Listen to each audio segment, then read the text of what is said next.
안녕하세요. NCS 전특작재배 사전 작업 준비하기 수업을 진행하게 된 교사 김경원입니다. 이번 시간 학습 키워드를 한번 볼까요? 첫 번째 키워드는 일항이고요. 두 번째 키워드는 자큐 방법입니다. 그 다음에 세 번째 키워드로는 멀칭입니다. 그 다음에 영상을 한번 보도록 할게요.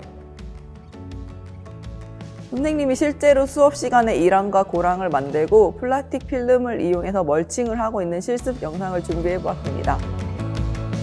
선생님이나 이제 올라가시거나 막 그런 슬픈 아니죠?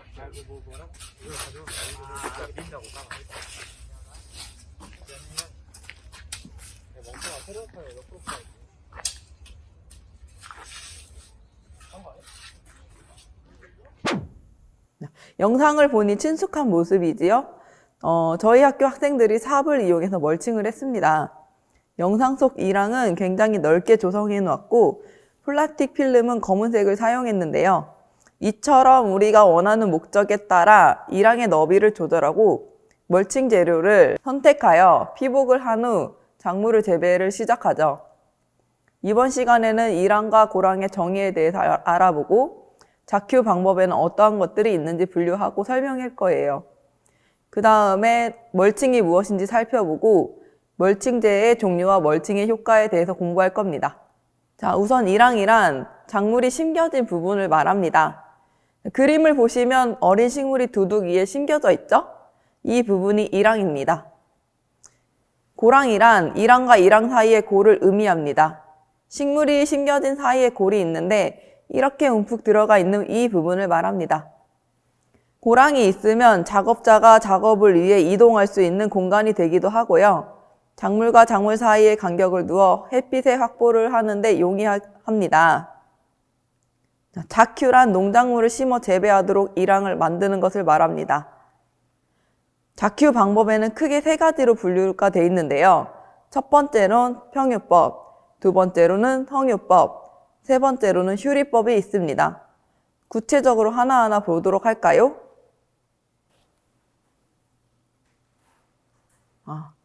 먼저 평유법이란 그림과 같이 일항을 평평하게 만드는 것입니다. 한자어를 풀이해 보자면 평평할 평, 밭두둑 휴입니다. 평평한 밭두둑이라는 의미네요. 일항과 고랑의 높이 차가 없게 높이를 같게 하는 방법입니다. 일항이 높으면 높을수록 지면과 높이 차이가 날수록 토양의 수분이 빠르게 건조됩니다. 아무래도 지하수와 거리가 생기니까 그렇겠죠? 평유법은 높이 차가 거의 없기 때문에 작물 재배 시 건조해와 습해를 동시에 완화시킬 수 있습니다. 자, 다음으로는 성유법입니다. 성유법이란 일항을 넓게 조성하는 것입니다. 한자어를 풀이해 보면 두터운 성의 밭두둑 휴예요. 두터운 밭두둑 성유네요. 그림과 같이 고랑의 폭보다 일항의 폭을 넓게 조성한 것이죠. 성유법으로 일항을 조성하면 파종을 하는데 노력을 줄일 수 있는 장점이 있습니다. 다음으로 휴리법은 일항을 높게 세우는 방법입니다. 한자어를 풀어보면 밭두둑 휴, 세울립입니다. 밭두둑 세우기네요. 처음에 일항과 고랑의 용어 설명에서 보여준 그림도 휴리법에 해당하겠죠? 일항을 높게 세우면 고랑이 낮아지고 골이 생깁니다. 작물을 고랑에 재배하면 휴립구파라고 하고 작물을 일항에 재배하면 휴립휴파라고 합니다. 휴립휴파는 밭두둑 휴, 세울립, 밭두둑 휴, 뿌릴파의 한자어로 구성된 용어입니다. 풀어보면 밭두둑을 세우고 밭두둑에 파종을 한다는 거예요. 일항을 세우고 일항에 파종하는 방식이죠. 습해의 영향을 받는 작물의 유용한 방법입니다.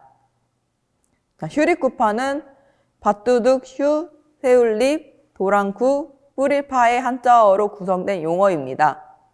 풀어보면 밭두둑을 세우고 도랑에 파종한다는 겁니다. 일항을 세우고 낮은 골에 파종하는 방식입니다. 휴리구파는 고랑보다 높은 일항 덕분에 골에 심긴 작물이 한해와 동해로부터 피해를 막을 수 있습니다. 이렇게 일항과 고랑에 대해 공부를 했고 자큐 방법에 대해 살펴보았어요. 이랑 고랑을 만든 후에는 멀칭을 하는데 멀칭이란 무엇인지 함께 볼까요? 멀칭이란 작물이 자라고 있는 토양 표면을 덮어주는 것을 말합니다. 멀칭이라는 영어네요. 포털 사이트에 검색을 해봤더니 덮기라는 뜻으로 나옵니다. 그렇다면 낮이 상태로도 작물을 재배해도 될 텐데 왜 귀찮게 멀칭 작업을 하는 걸까요? 멀칭의 장점이 있으니까 하는 거겠죠? 한번 멀칭의 효과를 보도록 합시다.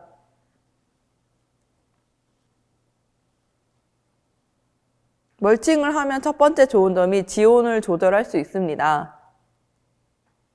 투명색 플라스틱 필름으로 멀칭을 하면 온실 효과로 인해 열을 빼앗기지 않아서 지온을 상승시킬 수 있어요.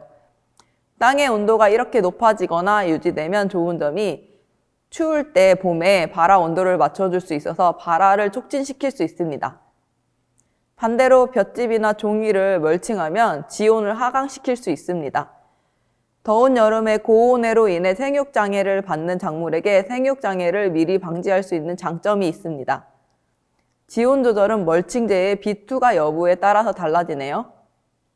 멀칭을 하면 두 번째로 좋은 점은 토양의 건조를 방지할 수 있다는 겁니다. 멀칭을 하면 수분의 증발을 멀칭제가 막기 때문이죠. 멀칭을 했을 때 세 번째 좋은 점은 토양을 덮어주기 때문에 토양의 유실을 막을 수 있고 비료의 유실도 같이 막아줄 수 있습니다. 멀칭을 했을 때 네 번째 좋은 점은 잡초가 나는 것을 막아줍니다. 농사를 하면 김 맨다는 말을 많이 들어봤을 텐데요. 잡초를 뽑는 것을 의미합니다. 농사에 있어서 잡초 제거는 많은 노동력이 들어요. 그런데 멀칭을 통해 잡초가 자랄 수 없는 환경을 만든다면 일이 많이 줄어들겠죠? 검은색 플라스틱 필름이나 집 등의 재료로 빛을 투과시키지 못하면 잡초가 광을 보지 못해서 죽거나 발화하지 못해서 잡초 제거에 수월하게 됩니다. 멀칭을 했을 때 다섯 번째 좋은 점은 과일의 착색, 그러니까 사과가 빨갛게 여무는 것을 도와줍니다. 알루미늄 필름은 광을 반사시키는데요. 이렇게 반사광을 이용해서 과실의 착색을 촉진시킵니다. 자, 이렇게 멀칭의 효과 5가지를 살펴봤습니다. 그렇다면 멀칭 재료는 무엇이 있는지 한번 보도록 할까요? 잡초 제거에 탁월한 검정색 플라스틱 필름, 지온 상승에 탁월한 투명색 플라스틱 필름, 과실 착색 촉진에 탁월한 알루미늄 필름. 우리 그 타이백 감귤도 이것에 해당하겠죠?